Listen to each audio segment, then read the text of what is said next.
don't know. I hope this doesn't ever air. Being able to tell people, like, yeah, I built those mugs. People in Ireland and Singapore drinking out of mugs that we built by hand here in Nebraska. How awkward was it? If you get in a pinch, everybody's going to help you out.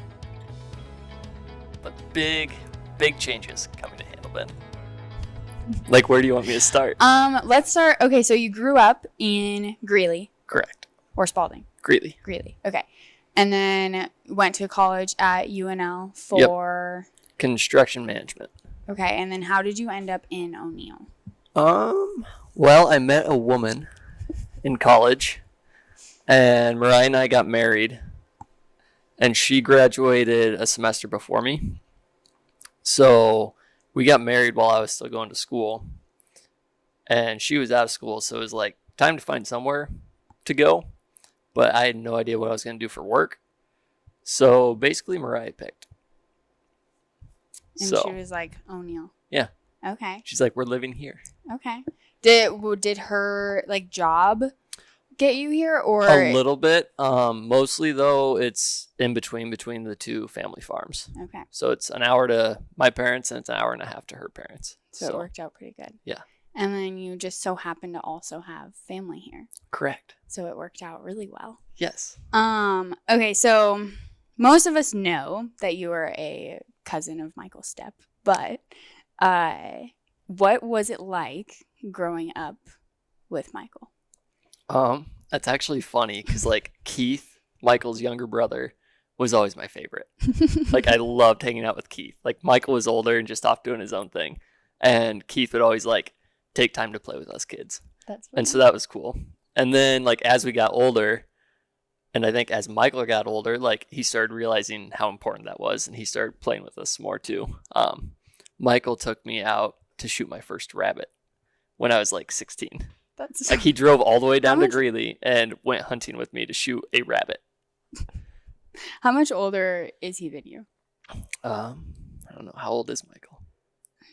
Is he like 37? Is that right? About 10 years then. Okay. So like a decent chunk. Yeah. Especially like when you're kids, like. Right. Yeah. Yeah. That makes sense. How did you, okay, so you moved to O'Neill with your wife. Yep. Got married here. Yep. Then went back to school. After our wedding. We got married on a Saturday. I had a test on Friday. And Mariah was like setting up everything for the wedding, and the professor would not let me take that test early. So I had to stay in Lincoln and take that test at like, it was like at 4 or 5 o'clock at night. Did you make it to rehearsal and like rehearsal dinner? Yeah, I like pulled in like right as rehearsal was starting. Oh my gosh. I was pissed. But I don't blame you. It was what it was. It was actually okay because then I didn't have to like set up anything, so that was kind of cool. But yeah. So I took a test on Friday, got married on Saturday, and I was back in class on Monday. Okay. But Mo was back here. Mo was here. Yep. Okay. When did you finish school? In December of 19. Okay. And what did you went to UNL for? Construction management. Okay. And so then I was interning for 2 or 3 years throughout school. And so I just started on full time with them once I graduated. Okay. And that was here in town? Yep. So the summer before I got married, Mariah and I already bought a house. So we were already here that summer. And then I was working on this public school. So I interned up here. And then I went back to school and worked on the Union on East Campus. Sweet. Yeah. Okay. And then how long were you working before Handlebend scooped you up? Not long. Maybe about a year full time. Okay. Yeah, I finished up the public school in O'Neill, and then went to Summerland, started that job.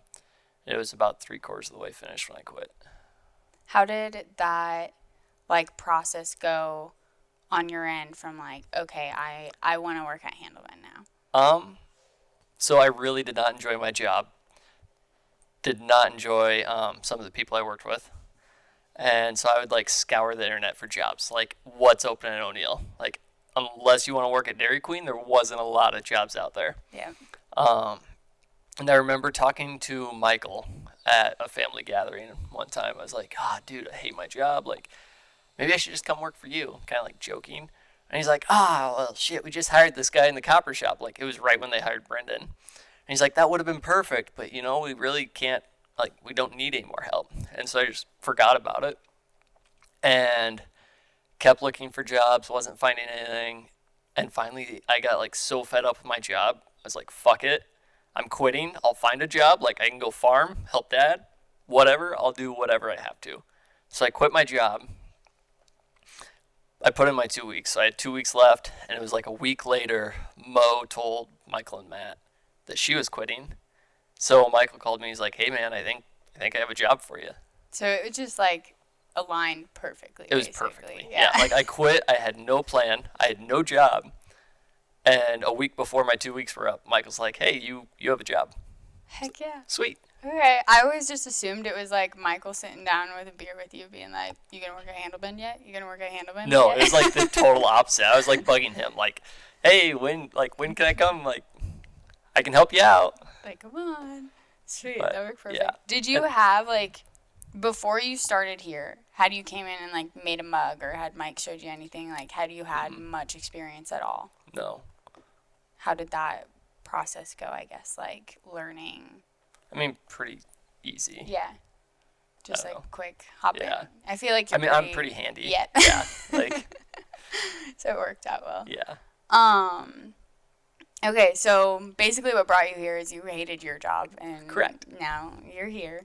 And you like just celebrated 2 2 years. 2 years Is that yesterday. what we found out? I looked on Instagram and like the last post or the first post that I have with you in it was 2021. Okay. Yeah. I don't think I would keep you off the gram for a whole year, so I'm assuming that is how it works. Matt and I kind of remember. Yeah. He really thought 3, and I don't think it was 3. I think because the tap room celebrated 3 years in February. Yeah, and I wasn't here for that. Yeah, and so it's been, which is wild. I feel like it's just zoomed by. It seems Yeah, like it just has. yesterday. But then some days I'm like, oh my gosh, like we've been here for 10 years now. Right. So now that you've been here for like 2 years, what is like Handlebend to you? I mean, it's a fun job. Yeah. It's a fun group. Like, obviously Michael and I get along really well. Which working for your cousins, like, I always thought it'd be like a little weird, but it's not. Like, just because of how tight knit Handlebend is, like, everybody that works here is just, Like we're already a family, and Right. so like it's already like the family dynamic Right. is there. basically. Like, you want to go out on a Friday and you just go back to work. Yep. That's where you go to have fun. You're sitting making mugs, and it's like, hey, you want to go get a beer up front? Like, Right. just very chill. Or like a random like Thursday, Michael brings you a beer at like 4:00. Hell yeah. Yeah. I was thinking about this yesterday, like something, like, I feel like anyone who has a mug or anyone who's walked into Handlebend, anyone is probably a big word, but like, they have this pride for Handlebend and like the brand and just our story and everything like that. And I feel like that's just so cool, and each of us also like carry that pride very differently. Right. What is like something that makes you like prideful and like excited about being a part of this and this story? I think just like the craftsmanship, like being able to tell people like, yeah, I build those mugs, like that's pretty damn cool. And like they're not easy to make. Like once you get it down, it gets a lot easier. Yep. But I don't know. It's just like very prideful to be able to build something with your hands every day and know that they're getting shipped all over the country. Yep. It's Yeah. super cool. When people like ask me, they're like, wait, how far like have you shipped? And I'm like, literally all over the world. Like Right. it's not just Nebraska. Right. Like there's people in Ireland and Singapore drinking out of mugs that we built by hand here in Yes. Nebraska. Like That's they're pretty carrying cool. your story over there, and that's Right. freaking awesome. Okay, so recently you've been working on a pretty cool project that we can't talk about, sadly. But how are you feeling with like all of the new things you're learning and creating, and what are you kind of excited for? I'm pumped. Like, this is going to be very hard to talk about without talking about. But big big changes coming to Handlebend, Heck yeah. and it's very exciting. I feel like it's in the like avenue of stuff like you're passionate about too. It is. Yeah. I've And- got a few other hobbies that align very well with this. And so, yeah, Heck yeah. it's going to work really well. I'm very excited. Me too. I think everybody is. Like, Yeah. everybody's just, like, pumped about it. Like- Even, like, Matt was like, my dad keeps, like, coming in and asking me, like, how's that going? How's that going? Like, when's it going to be done? I'm like, yeah, I agree. What do you think the timeline is going to be on that?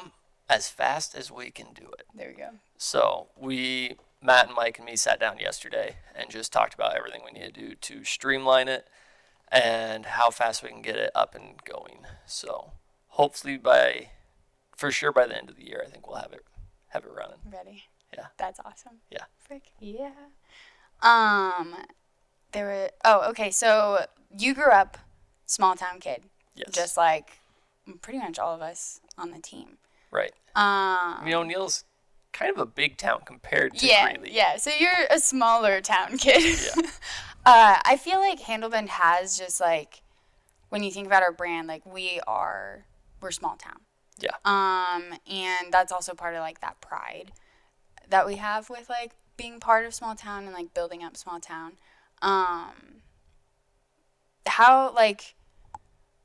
What has been like your experience moving to a different small town, and like how your experience being a small town kid has kind of helped you grow and helped Handlebend grow and all of that jazz? So I would actually say O'Neill's like the perfect mix between small town and big town, because you can go out and like get into a little bit of mischief and not everybody knows by the time you get home.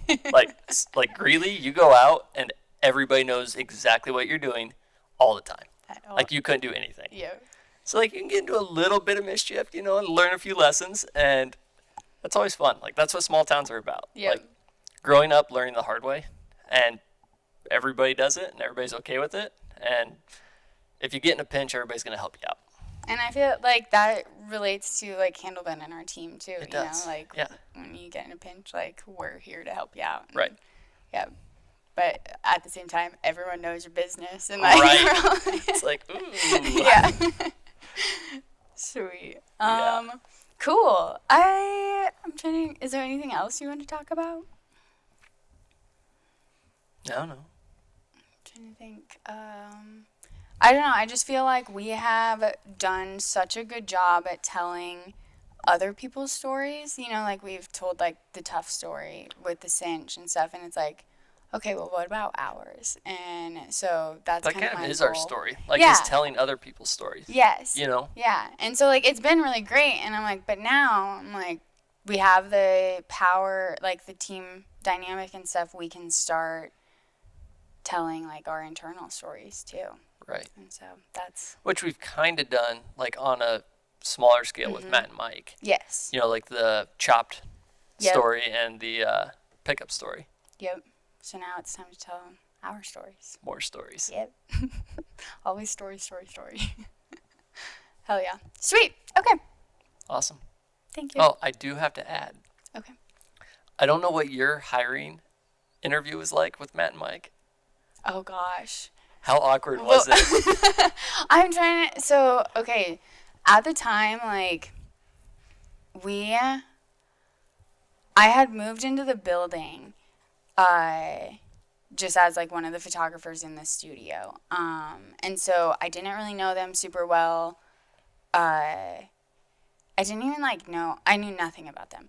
And so, but I was just like, okay, this is a cool building, and like the other photographer I was working with them, and we moved into the building, and I start just kind of getting thrown into like little projects here and there when they needed extra help.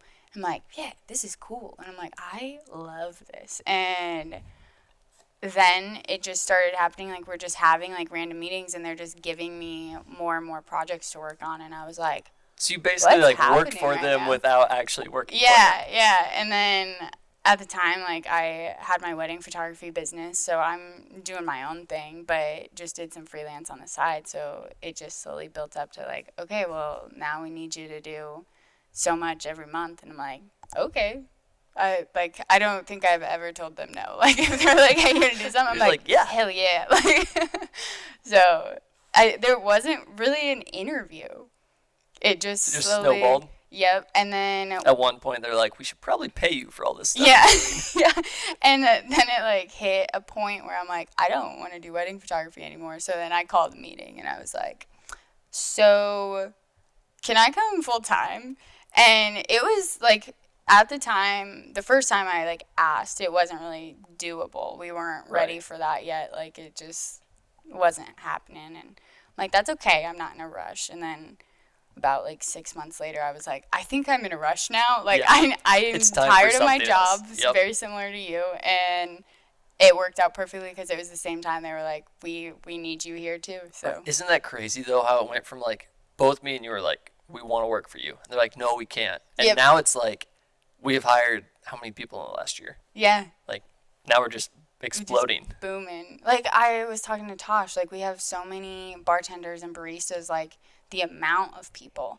Right. And so I'm just like, that's crazy that we have such a big crew when it started out with just Mike and Matt. Right. And then it was like, it was very, very small for a long time. Yeah, it was just Mike and Matt, and then Yeah. it was just Mo basically. Yeah. You know, and Mike and Matt were finally like didn't have to babysit it all the time. Yep. And it was that for like 4 years. Mm-hmm. And then after they got the building, it just exploded. Yep. And it's going to keep exploding. Oh yeah. Then we're gonna buy another building. Oh yeah, to the moon. That's like when I was talking to Tosh, I was like, imagine if we have like another bar or something like where we have double the amount of employees now and double the amount of bartenders and baristas. Can and you it's like, imagine shit. how good, like if you took this exact same concept, like building mugs, coffee shop, and a bar, and put it in like Grand Rapids, Michigan, like downtown in a poppin' place? It'd be so cool. It'd Even be like awesome. you go to Lincoln and Omaha, like there's not something like this where it's like manufacturer in the back, like the place to hang out's up front, and like Right. just like a little community, but like that everyone's part of it. I bet there's not a place like this in the United States. Yeah. It's pretty fucking cool. It's pretty cool. I'm glad to be a part of it. Yeah. And I think, I don't know, it'd be pretty dope to move it, like have more locations and Be spread. It'd be a nightmare to run though. Oh, yeah. Yeah. Yeah. We have the team. Oh yeah. Yeah. And we'll get more people. We'll get more cool people Yeah, on the team. come and work then- for us. Yeah, exactly. So this is actually a hiring ad. If anybody wants to come work for Handlebend, please apply at. After we talk about how awkward our interviews were. Yeah. Like the interviews might still be awkward. I've never asked that question with anyone because I didn't necessarily have like an interview. I know Brendan's was really awkward Was because it? he like, I don't know if they interviewed him or if it was like a phone call interview, but they ghosted him. Oh my god. Like they totally ghosted Brendan for like 3 weeks. And finally, I think Pam's the one that said something to the guys. Like, you haven't texted Brendan back or like you haven't got back to him. They're like, oh shit. Like, we should hire him. Oh my god. Like 3 weeks after they interviewed him. Dear Lord. I think at that point I would be like, okay, I guess I need to look for something else. That's what but- Brendan was like. I was about to go work like somewhere else because I just thought they didn't Yeah. want me. Oh my god. Turns out they just forgot. Yeah. Dude, that doesn't surprise me. It's Yeah. very on brand for them, I feel The like. very first time I was supposed to interview, like I didn't really know Matt before Handlebend. Mm-hmm. I might have met him like once or twice, but Mike like called me and he's like, "Hey, like if you're really serious about this, like why don't me, you, and Matt go grab a bite to eat?" And so we went to La Costanita and we got burritos, and they didn't talk like one bit about Handlebend. Like we just went and got a bite to eat. Like no hung business, out. no Handlebend. Like I don't even know what we talked about. We probably talked about like hunting and fishing. Like so then I left. I was like, well, that was weird. Like That I wasn't thought really like an interview. I thought like, we were am I like getting a job? interviewing, right? And so then Mike called me again like 2 days later. And he's like, hey, why don't you come out to Matt's house and we'll talk some details. So I'm like, oh god, like it's like kind of nervous. Like Matt's house, like this is a I'm big deal. sweating. And so I like pull out there and they were like working on Matt's pickup or something. And so again, I get out and they like bullshit with me like a little bit. Don't talk about Handlebend at all. Like I'm out there for a half hour. And finally at the end, Mike's just like, so is X amount of dollars good for you? I'm like, what? He's like, if we hire you, we're going to pay you this. I'm like, oh, yeah, like, I think that's fine. He's like, all right, you're hired. Like, that was the interview. Like, oh, damn. Like, we're paying you this, you're hired. That was all I got. That's like, I don't know. It was so awkward. It seems very and I on bet point. the guys don't remember that. Probably not. Oh my gosh. That's like, I remember when I first like met Matt and Mike. One, I started working with Mike more just because like creative stuff. Like that's just like his realm or whatever. Oh, yeah. And everyone was like, Matt Dennis, man, he's intimidating. And I was just always so scared. I'm like scared of Matt Dennis. I don't know why. And then as soon as I actually started meeting him and like, I'm like, oh my God. Why is Matt scary? Yeah, like I'm like, who is intimidated by him? Yeah. It is funny. But yeah. Hell yeah. Cool. Yeah. Thanks for doing this. Yeah, I really hate hearing my own voice, so this was... I like hate it, but also it's like kind of cool. I feel like... Oh no. I don't know. Interesting. Oh no. I hope this doesn't ever air. It might.